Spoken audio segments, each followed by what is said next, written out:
Por aí.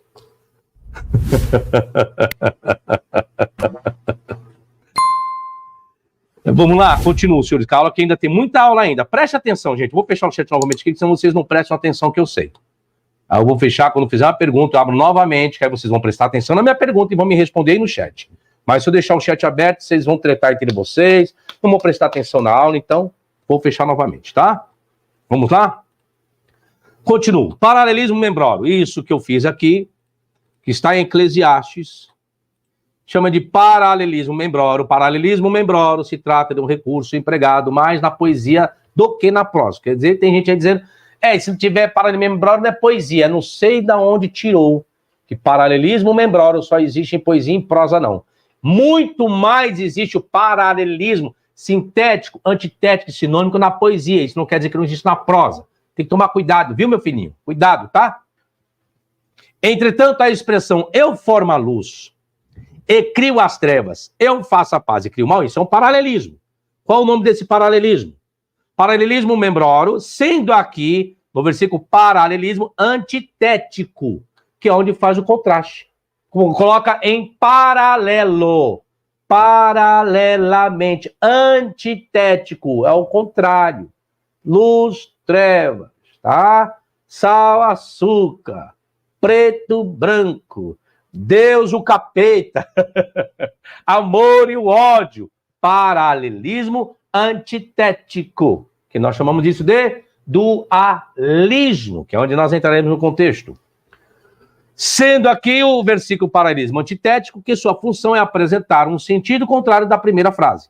Agora vem, urá. Agora não vai piorar. Ainda nós estamos ainda na crítica da forma. Preste atenção. O vocábulo urá, mal, que está aí na Bíblia, ele é adjetivo ou substantivo? Pois bem, pode ser os dois. Pode ser os dois. Vamos ver o sentido que tem como substantivo e como adjetivo. Aí eu vou para a crítica textual. Hoje a aulinha é prolongada, viu, gente? Estou dando uma exegese completa de um único versículo da Bíblia. Aí vocês estão vendo o que é fazer exegese agora? Tá vendo o que é fazer exegese, né? No único versículo do trabalho que dá, aí você compara o meu trabalho com o dos outros por aí que dizem ser exegetas, tá? Os amadores que eu vou te contar. O que chama a atenção no versículo é a inversão da classificação gramatical entre a palavra paz e mal. Pois a palavra paz se trata de um substantivo. Entretanto, a palavra mal pode ser tanto um adjetivo quanto um substantivo. Mas por qual razão modificar a classe gramatical? Um substantivo? Se colocasse a palavra ra como substantivo, o que aconteceria? Aconteceria que iria contrariar com o que as pessoas interpretam pela palavra mal. Como? Juízo. Como que as pessoas interpretam a palavra mal? Como juízo, castigo, calamidade e etc. Ou seja, se interpretar a palavra ra como substantivo, você teria os seguintes significados: mal, qualquer coisa má, maldade, mau conselho, algo prejudicial, algo maligno, mal, perverso e etc. Como substantivo, então Deus é o quê? Deus é o maligno, Deus é o perverso, Deus é aquele que prejudica em todos os sentidos morais. Por isso colocaram como adjetivo, para não dizer que Deus criou o mal moral. Mas se eu saio do adjetivo e coloco o substantivo, agora estou enxergando um Deus que criou o mal moral. Criou o maligno e tantas outras coisas. Mas, professor, qual seria o correto? Deixar o substantivo ou adjetivo? Preciso responder para vocês? Preciso responder para vocês?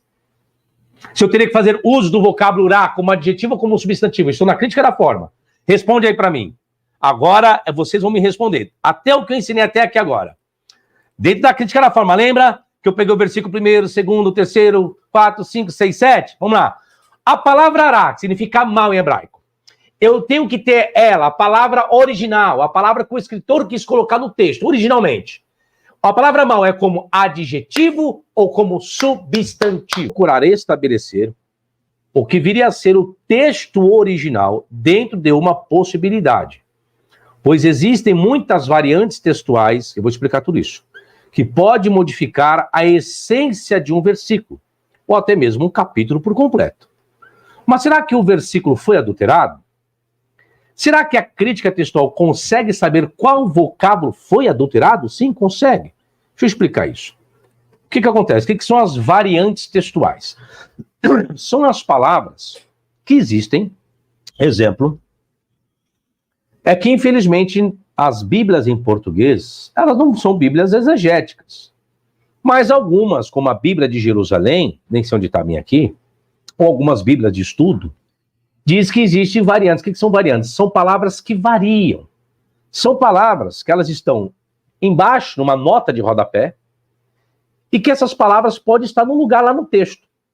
Talvez os senhores já ouviram um dia algumas pessoas dizendo assim, lá no texto de Jó, irmão, o original diz para Jó que não era para amaldiçoar a Deus, é para abençoar, irmão.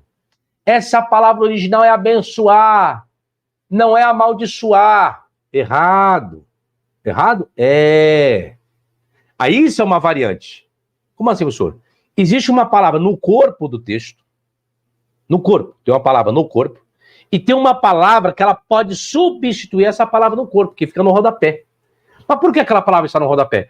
Porque existem, primeira fase, copistas que modificaram a palavra correta que estava no texto e trocaram, literalmente trocaram, como essa do texto de Jó. A palavra original é abençoar lá no texto de Jó? Não. A palavra correta, original, para estar no texto é amaldiçoar. É. Mas tem uma nota de rodapé na Bíblia hebraica que vai dizer que os copistas procuraram e mudaram para abençoar. Por quê? Porque os copistas não querem que as pessoas usem termos pejorativos para Deus. Isso chama-se de Tikkun Sofirim, correção dos copistas, correção dos escribas. Propositadamente, os copistas fizeram isso, com o passar do tempo. Termos que era pejorativo para Moisés, os copistas propositadamente também fizeram isso. Da onde o senhor tirou isso aí, professor? Eu falo, professor, qual livro? Está aqui, ó. Manual da Bíblia Hebraica, de Edson de Faria Francisco. Nessa obra aqui que Edson vai falar a respeito disso, os Tikkun Sofirim, as correções dos escribas. Tá? Não só ele, Emanuel Tove também, crítica textual. Emanuel Tove vai trabalhar com isso também, os Tikkun Sofirim, correção dos escribas.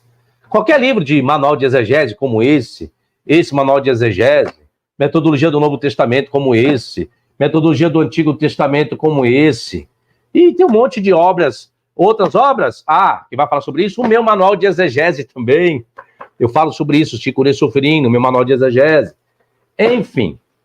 Então existem correções, tá?